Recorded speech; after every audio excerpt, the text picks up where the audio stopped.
Clark with a try assist, 50 tackles, and 15 of which were for marker. Josh Charnley with a try, in quote marks, 5 tackle busts and 141 metres. Chris Hill with 114 metres. Steph Ratchford with a try assist, 6 tackle busts and 102 metres.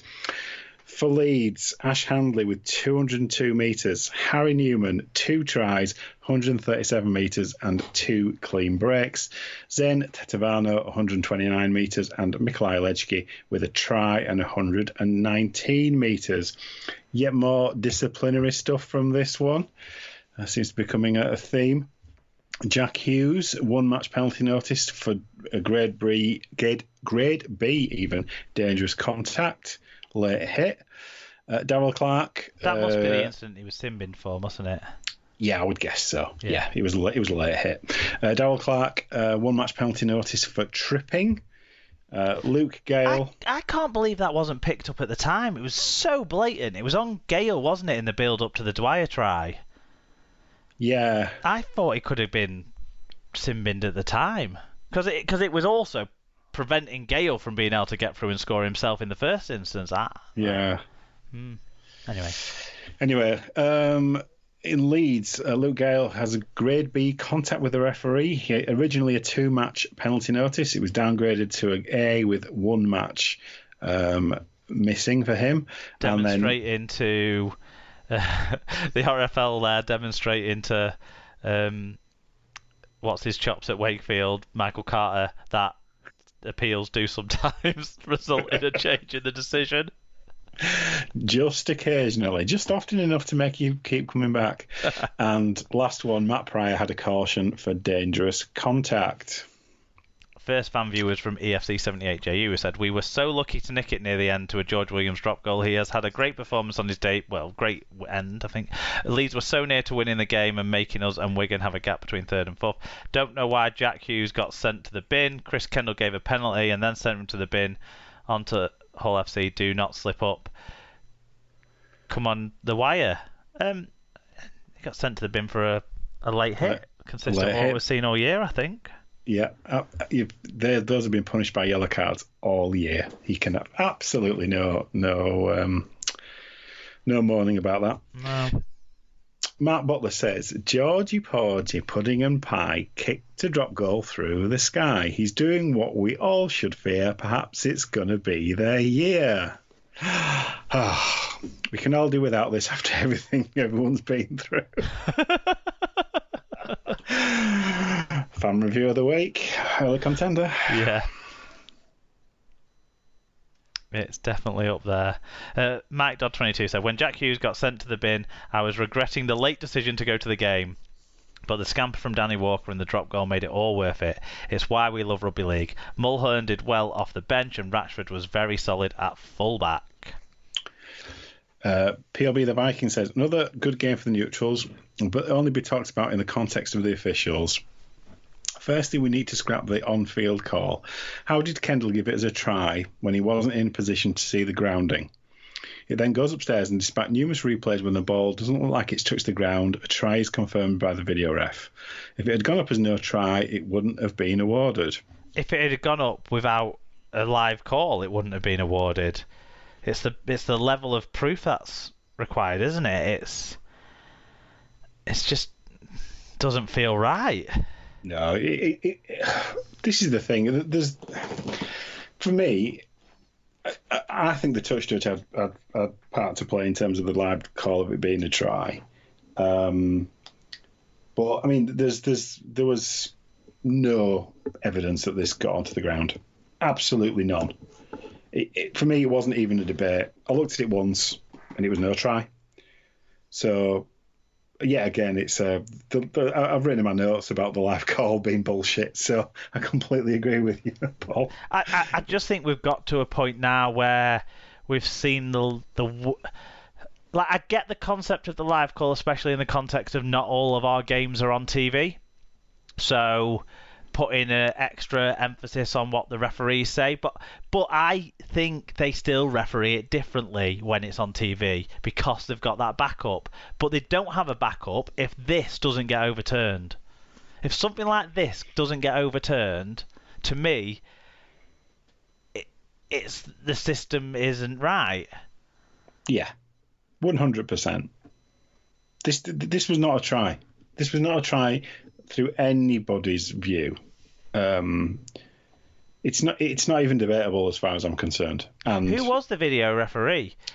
It was Mr. Hicks. I'm sure it was Mr. Hicks. I'm sure it was. Well, he's had a fucking shocker of a week then. Yeah, I'm sorry, but there's... He doesn't see the point in video referees, does he? So... I'm surprised he took the job then. Anyway, yeah. But I completely agree with you, Paul. Dr. Bob Phillips said, I hate George Williams. Also, Leeds are definitely going to be champions, and I've been off the smack for days now. It's hard to get on the canal. Well, on the canal. On the towpath, apparently you can get loads, but anyway. John Hamilton says, frantic start and plenty of scrappy errors from both teams. Leeds looked much closer to the first choice team than they've had for a while, but there's still a bit of polish missing in attack. I'm going to say there was a bit of polish in attack. He was pretty good.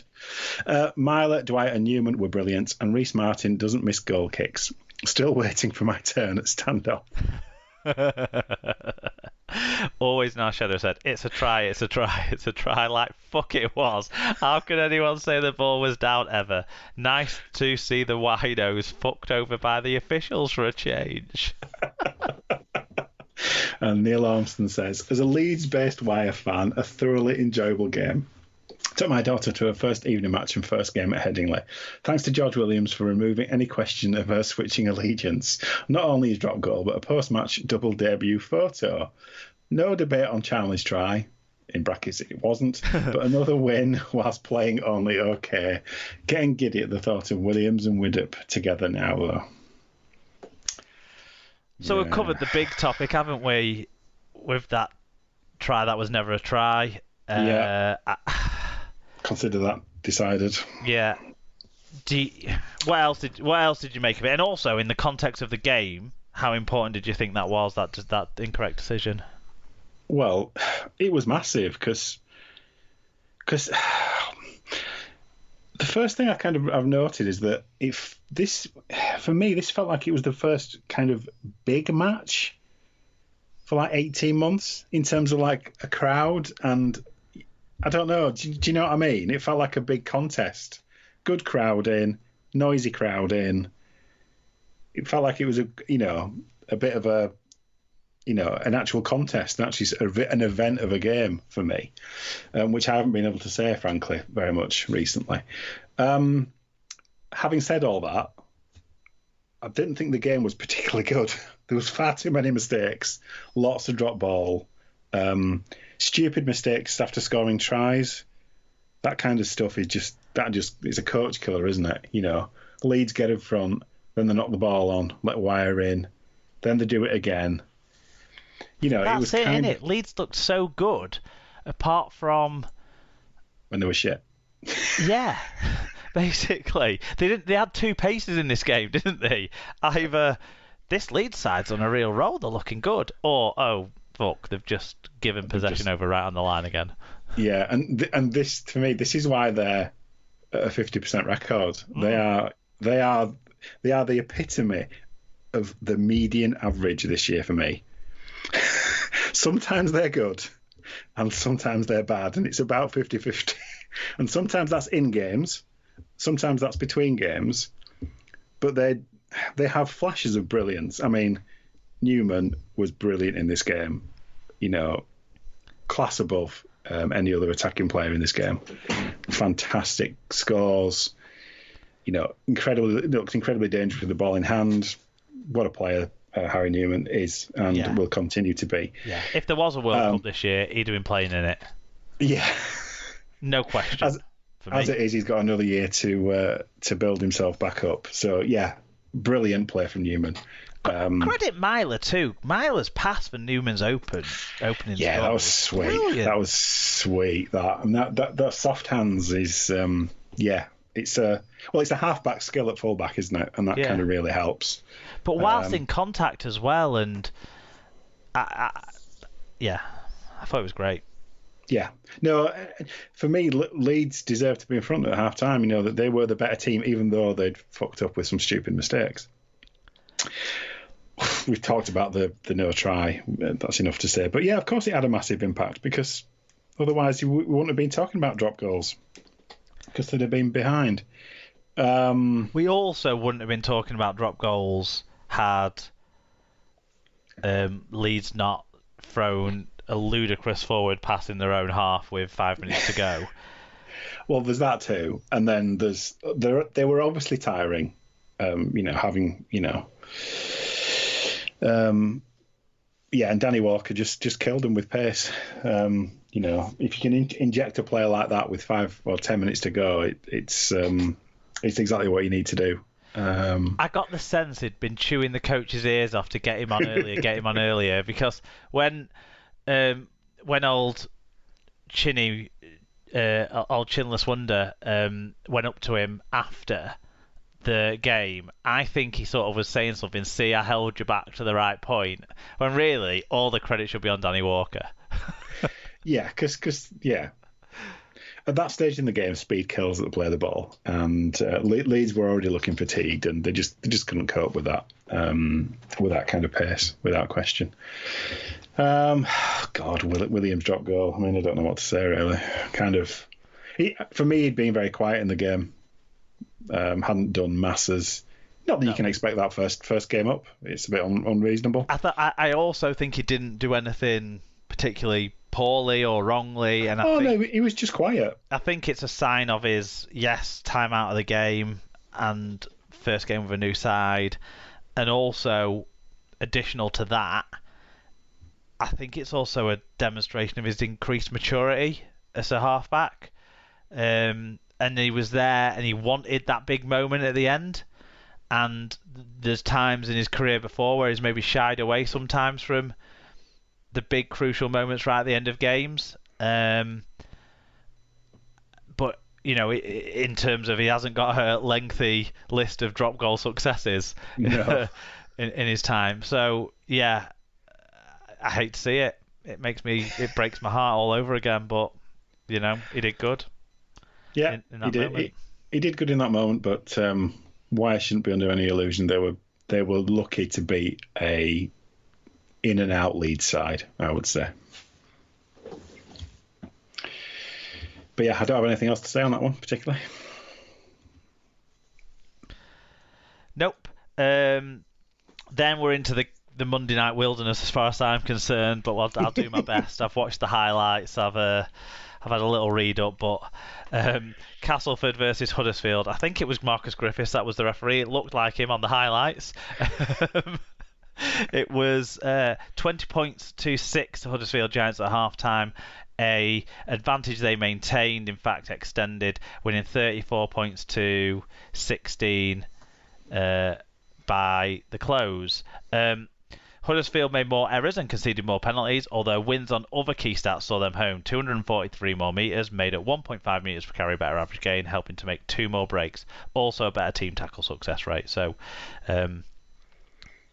all about Huddersfield in the stats. Individually, Luke Yates with a try, 6 tackle busts and 206 metres, 2 clean breaks. Ash Golding with 8 tackle busts and 179 metres. Nathan Peets with 2 try assists, I think that's meant to be, and 48 tackles. Jake Wardle with 5 tackle busts and 139 metres.